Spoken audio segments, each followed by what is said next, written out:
So, we've all seen a good prank, right? That kind of initial thrill, Oh, yeah. the perfect setup, and then bang, the reveal. Hmm. But what happens when that joke, the one that seems pretty harmless, Yeah. what if it suddenly sparks this huge digital firestorm? Yeah, it happens. Well, today we're doing a deep dive into exactly that. It's the surprisingly intense story of Walter R. Walter R. Okay. Yeah, he was 14, a freshman in high school, Yeah. and known for being, well, maybe excessively passionate about Sonic the Hedgehog and Mega Man. Ah, the classics. Gotcha. Totally. His room was apparently just filled with posters, action figures, games. You get the picture. A proper fan cave. Exactly. And our sources here, they include his own videos, his reactions. It gives us this real front row seat to how a simple April Fool's joke had just completely spiraled. Right.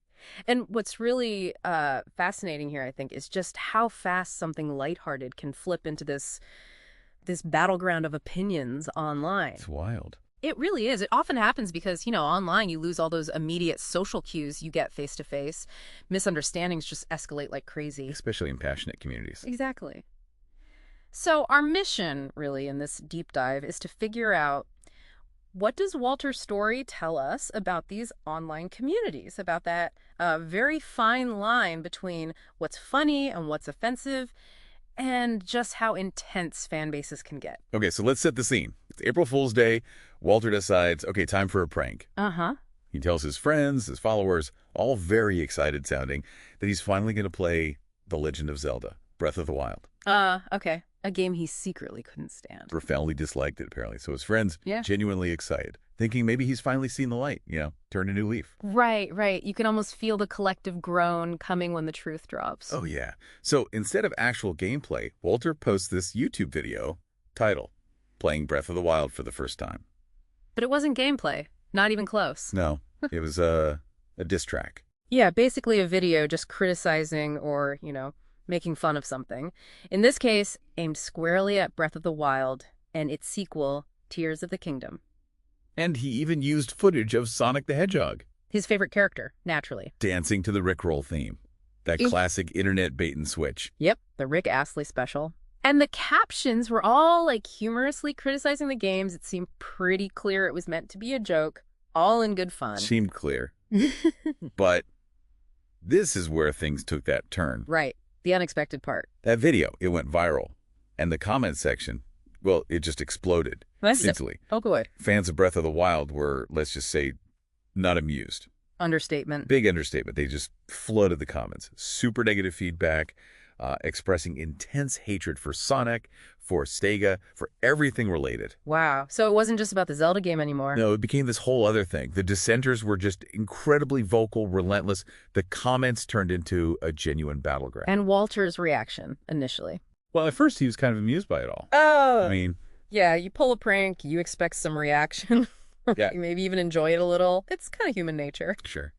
But then it just kept coming. He got completely overwhelmed by the sheer volume of it. Just insane, insufferable negativity, as our sources put it. It stops being funny pretty quick when it's just a constant stream of harshness. Exactly. The criticism was relentless, insulting his taste in games. He tried to ignore it, but, the constant notifications, the harsh words, it got to him. Mm-hmm. He actually posted a follow-up video, looked visibly frustrated, said something like, look, I've had enough of this negativity. It was a joke, people. Some of you are taking this way too seriously. So I pumped the brakes. Yeah, he explained he deleted the worst comments and doubled down, basically saying, look, the only Zelda games I care about are Twilight Princess and Skyward Sword. Stop asking. I'm not playing Breath of the Wild. Bold move, but probably didn't help much at that point. Nope. Despite trying to calm the storm, the backlash just kept going. Fans demanded an apology, flooded his social media, X other platforms. That sounds exhausting. Totally. Walter felt deeply uncomfortable, cornered, just exhausted. So he took some drastic steps. Like what? Started blocking the most persistent critics on X. Just trying to get some peace back. Yeah, sometimes you just have to shut it down. So in the end, In the end, Walter stood by his prank, stood by his opinions on the game. Good for him in a way, sticking to his guns. But the whole experience left him really, really wary of online pranks, the potential fallout. Yeah, it's a pretty powerful reminder, isn't it? Yeah. Humor's a great, powerful tool, but man, it can backfire spectacularly when it hits a nerve with those passionate fan communities. So, okay, what does this all mean for you listening? I mean, think about Walter's journey here. From just having a laugh to feeling, quote, uncomfortable, cornered, and exhausted. Right. It just shows how quickly that dynamic can shift when a simple joke lands in the middle of an online community's intense passion. It really does. And it raises this important question, doesn't it? In this world where everything digital is instant, often anonymous, how do we even navigate the complexities of humor online? And maybe more importantly, what responsibility do we have when our words, even if we meant them as a joke, just ignite these massive, overwhelming reactions within these really passionate online groups? Something definitely worth thinking about.